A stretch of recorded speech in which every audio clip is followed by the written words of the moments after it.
ये फरिश्तेपन में या पुरुषार्थ में विशेष जो रुकावट आती है, उसके 2 शब्द हैं, जो कॉमन शब्द हैं, मुश्किल भी नहीं है। फरिश्ते बनने में जो रुकावट आती है, उसके 2 शब्द हैं, मुश्किल नहीं है, कॉमन शब्द है और सभी अनेक बार यूज़ भी करते हैं। वो क्या है? मैं और मेरा। 2 शब्द कौन से? मैं और मेरा।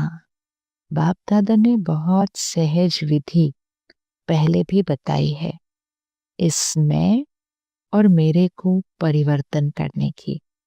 याद है?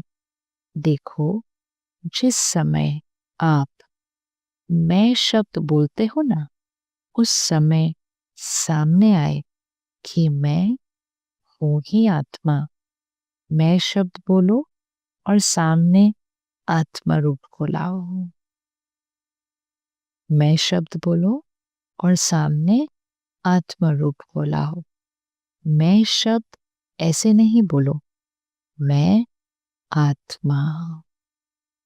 तो मैं तो सारा दिन में बहुत बार बोलना पड़ता है। मैं ये कर रही हूँ, मैं ये कर रहा हूँ, मैंने ये कहा था, मैं ये सोचती हूँ, बहुत सारा कुछ मैं तो सारा दिन में बहुत आता है। तो बाबा ने कहा मैं शब्द ऐसे नहीं बोलो, मैं आत्मा। तो जैसे ही मैं आत्मा ये स्मृति में आएगा, तो स्थिति, फिर संकल्प, फिर बोल, फिर कर्म सब बदल जाएंगे। सब देही अभिमानी स्थिति हो जाएगी, क्योंकि मैं आत्मा। तो मैं शब्द ऐसे नहीं बोलो। क्या सोचना है? मैं आत्मा। ये नेचुरल स्मृति में लाओ। मैं शब्द के पीछे आत्मा लगा दो। मतलब मैं के बाद नेक्स्ट वर्ड क्या होना चाहिए? आत्मा। मैं शब्द के पीछे आत्मा लगा दो। मैं आत्मा। जब मेरा शब्द बोलते हो तो पहले कहो मेरा बाबा। मेरा बाबा। बाबा शब्द याद आएगा तो उसके बाद मेरा तो किसी और शब्द से जुड़ेगा ही नहीं। तो बाबा ने कहा मेरा बाबा, मेरा रुमाल, मेरी साड़ी, मेरा ये, किसी और चीज के लिए मेरा नहीं। हम अगर लिस्ट बनाएं तो बहुत सारे मेरे निकलते हैं। देखो बाबा ने कैसे एग्जाम्पल दिया है। तो मैं शब्द बोलो तो मैं आत्मा, और मेरा शब्द बोलो तो मेरा बाबा। ऑटोमेटिकली प्योरिटी में आ जाएंगे और बेहद की वृत्ति में चले जाएंगे। लेकिन बाबा ने कहा मेरा रुमाल, मेरी साड़ी, मेरा ये नहीं, लेकिन पहले मेरा बाबा। मेरा शब्द बोला, बाबा सामने आया। मैं शब्द बोला, आत्मा सामने आई। ये नेचर और नेचुरल बनाओ। सहज है ना या मुश्किल है? मेरा शब्द बोला, बाबा सामने आया। मैं शब्द बोला, आत्मा सामने आई। ये नेचर और नेचुरल बनाओ। सहज है ना या मुश्किल है?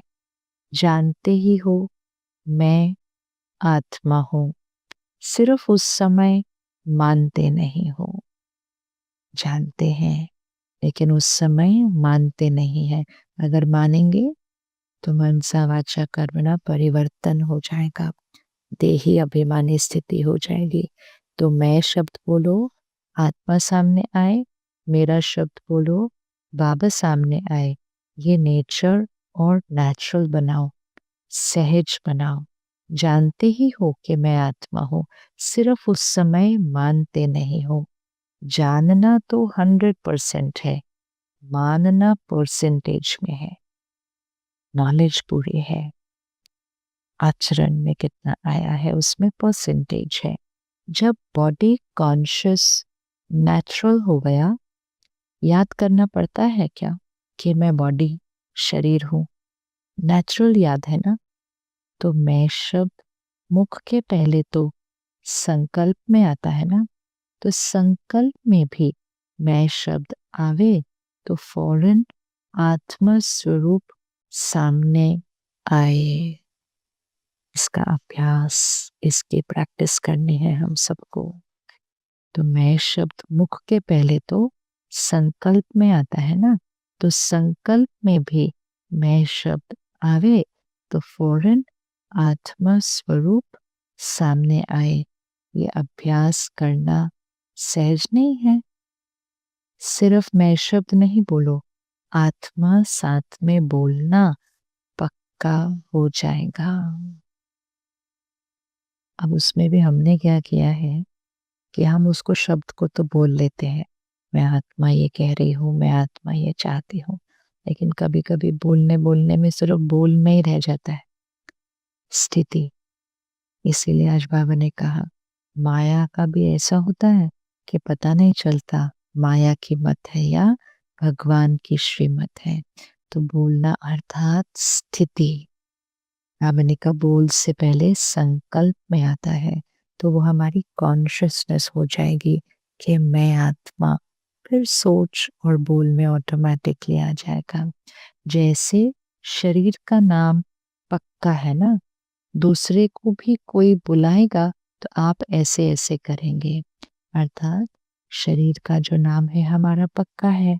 कोई अगर किसी और को, किसी और का भी सेम नाम हो सकता है, तो बाबा ने कहा दूसरे को भी कोई बुलाएगा तो हम उस तरफ देखेंगे कि जैसे कि हाँ हमें बुला रहे थे क्या आप, तो दूसरे को भी कोई बुलाएगा तो आप ऐसे ऐसे करेंगे। क्यों? अर्थात कितना पक्का है कि ये मेरा नाम है। ऐसे ही मैं आत्मा हूँ, आत्मा का संसार बाप दादा, आत्मा का संस्कार ब्राह्मण सो फरिश्ता, फरिश्ता सो देवता। तो क्या करेंगे? ये मन की ड्रिल करना, ड्रिल करना। आजकल डॉक्टर्स भी कहते हैं कि ड्रिल करो, एक्सरसाइज करो। तो ये एक्सरसाइज करो, मैं आत्मा, मेरा बाबा, क्योंकि